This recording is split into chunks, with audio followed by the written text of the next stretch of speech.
Hey guys, it's Ingrid. Welcome back. Today we are going to explore an underwater scene. As always, this video is cram-packed with tips from beginning to end, so be sure to stay tuned. You can see here I've got a sheet of 140-pound cold pressed watercolor paper, and I'm using some painter's tape. This is low-tack painter's tape, just to kind of mask off the top inch there. And I've got this wonderful little stamp from Vitamin C, which is one of the new Catherine Pooler stamp sets from the Unsinkable release, and this is a super cute stamp set. You can see I'm going to use a heated tool and a couple Catherine Pooler inks. We're going to use Fiesta Blue, It's a Boy, and Aquatini. I decided just those three.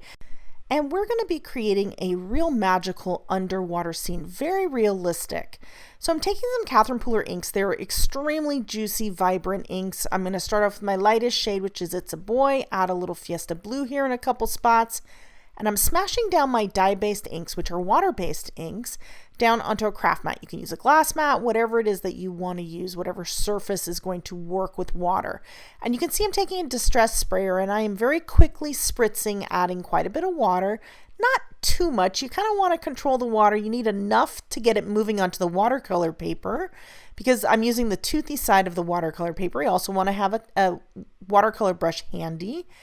And you can see here I'm just kind of smashing it down there onto my area. Now I'm kind of going back and forth into the different colors here. You want to have your lightest shade in the middle, and you want to have a little space. Everything's kind of spread out around. And this video, I'm going to actually have a lot of things real time so that you get a real good look into how this technique takes place. I'm going to speed up just some of the drying processes because they're quite repetitive and you don't need to sit through all that.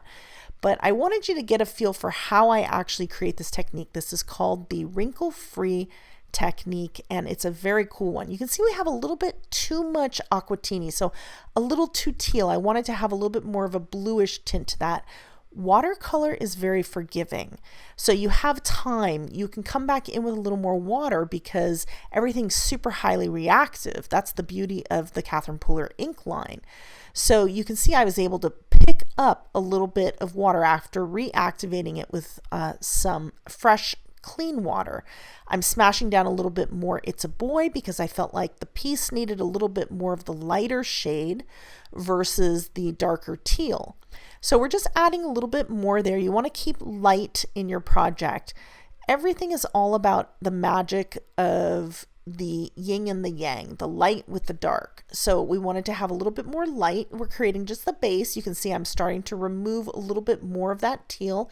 It had kind of gotten away from me, so I was trying to lighten it a little bit, playing a little bit with the watercolor brush as well. This technique is all about layers. So adding a little bit more water here to something that I've already partially dried is going to just soften this up a little bit. I wanted that soft background, and that's really what you're going for in your first layer, because we're going to add some more hard lines in the spots that we add to the top, and that's where that aquatini is really going to come into play, as well as a little bit more Fiesta Blue. But that It's a Boy is really the star of the background of this piece because that helps sell the realistic look of the water. Now you can see I wanted to add a little more aquatini here, but I wanted it super, super light. So I added a crazy amount of water there to really kind of make that a very, very light version of that, a real light watercolor wash, adding it just to the bottom of the piece rather than the entire piece, drying it a little bit, not completely, and then dipping it actually into some of the more saturated part of aquatini that I hadn't watered down, just kind of spreading it around a little bit with a watercolor brush. And what that's doing is it's helping to soften up some of those harder lines that you see there. And what we're doing is we're really starting to create more and more layers.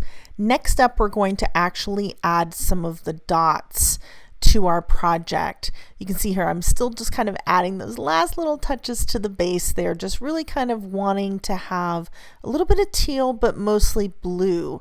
So as you can see here, we're going to wipe away now some of the really watered down aquatini part, which is kind of like a bluish green tealish color. We're going to make sure to dry our layer. That's crucial when we start adding these next layers. And you can see I'm very, very lightly adding spots, just ever so slightly in certain areas, and you can see that they just sit on top of the dried background. And this is where you start to build the depth. This is where you start to get a little bit more realistic, start having some very cool realism in your cards. This is really starting to feel like you are looking into water or into a fish tank. You can kind of get the feel of the wetness of it. And I'm just softening. I had a couple spots there that were a couple of those little tiny dots. They were just a little too uniform. I just wanted to break them up a little bit. So I ran a clean watercolor brush. You can see I spritzed a little bit of clean water there down on my mat and just ran that over that just to kind of soften it. Now, once you dry that, you can see on those two top spots, they were not fully dry. So by lifting that color off with a clean part of that little piece of paper towel, it created a hard line around where the water had actually dried, but the rest of it was able to lift that color out, and that makes it feel even more like a water droplet. How water droplets are clear, but they kind of have a little bit of a shadow on the edge. And here you can see I'm drying this, but as we're drying it, the edge is drying, the middle takes much longer, so we're just going to lift that off like that, and that is how you get those really cool water spots with the darker edges. Just going to add a little more here, and I'm going to actually speed this up as we go, just so you can see that we're adding layer upon layer, drying, removing, adding more, just till it's about right, till I feel like it has enough. You don't want to overdo it because you want to maintain a lot of the light in the project, but it is still very cool to have that. Now, if you do need to soften anything up, you can certainly just add a little bit of water over whatever area. Right here, this is actually something that I thought was going to look really cool. I wanted to add some water rays into it, but it kind of got away from me, and I'm going to speed up the process where it got away because I didn't want you to have to sit through that because it went through several minutes.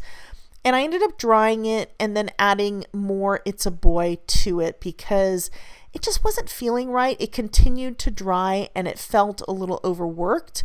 So I ended up adding a little bit, a very, very light It's a Boy wash, and that just and a couple more spots, and that kind of evened it all out. But it was really nice because it kind of left some of those sun rays kind of shining through the water in the background. And I really ended up loving how the piece turned out, as you can kind of see here. Now, the very last step is I'm going to slowly squeeze that distress spritzer, and by slowly squeezing it, it's going to add big droplets onto this piece. And I'm just going to kind of let them sit there for a second because what they're doing is they're reactivating the dye-based ink that's underneath the dried layers. Remember me saying that this ink, it's one of the special properties of the Catherine Pooler ink is it's highly water reactive.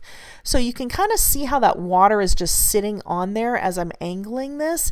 I'm just allowing it to soak in. I'm going to take a clean paper towel, a little bit of the Heat It tool, just kind of dry some of that, get it really kind of bleaching out some of that color, and it's going to really add to the realism of this piece, giving it some very unique water droplets.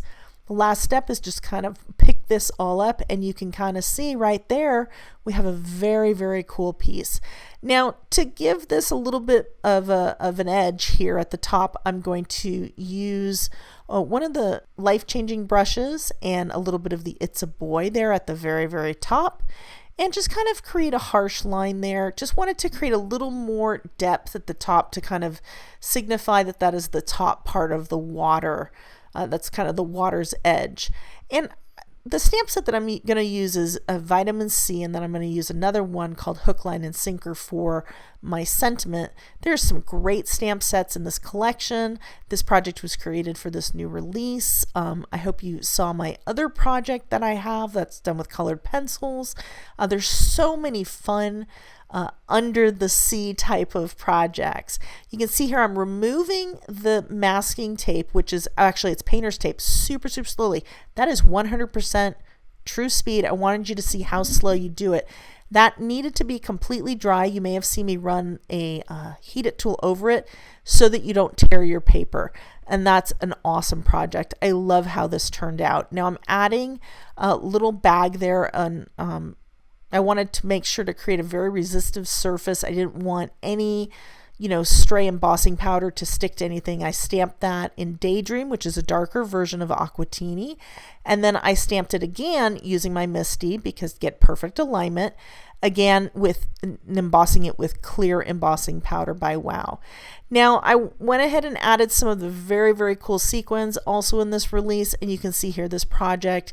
It's so cute. It's very simple, and I understand that it's a very simple project, but I wanted to kind of give you the feel of how to create that underwater world using these amazing inks. You can really create some deep effects that are just beautiful. And did you know you can also use colored pencils along with your stamps to create amazing underwater scenes too? Click that video off to the left and I'll join you right there in a second. Bye.